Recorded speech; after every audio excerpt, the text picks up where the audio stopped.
absolutely ideal conditions for the fan belt to start slipping on the side of the road. My temperature was wavering all over the place. Not sure if you can hear me for the wind, but I'm on the side of the road. I gotta fix this. 20 minutes later. Alright, so now I'm back in the cabin with all the relays clicking for all the flashing lights. Yeah, I was getting down the highway and I was watching my temperature fluctuating and didn't know what to do. I thought, what's going on here? And then I sped up a little bit and I heard the fan belt squeak. I'm like, crap. So I've had to pull over on the side of the road here with these stupid barriers that mean that I can't get off the road to do the repairs. Anyway, I found a pry bar and the ratchet set and stuff that I always carry with me. I've tightened the belt up. Let's see if my temperature does stupid stuff again. I may have a water pump that's failing. Let's see what happens. So, the temperature is coming up again. Kind of rapidly for it, but let's go.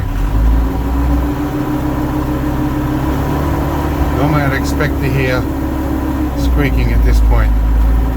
Well, the temperature hasn't shot up, so that's alright. I'm going to check the coolant when I get to my destination, so alright. Hopefully crisis averted. We'll see when we pull up. Alright, so my temperature has been considerably more stable, but a few little weird fluctuations.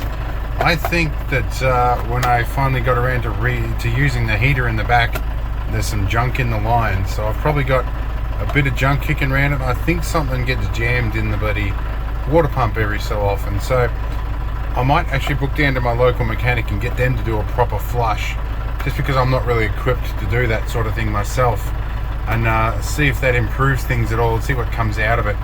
I'm going to see what the water level's like after things cool down and see if it needs topping up. But I'm glad I'm not a long way from home. I got some fuel too. Anyway, I got myself some, what are these? Potato cakes, potato scallops, depends which place you come from. I'm gonna have a feed and yeah. So I hope it was a little quickie. We'll do some full content soon. I'm still helping this guy clean up, so it's been a pretty serious endeavor. Anyway, I'll catch you later.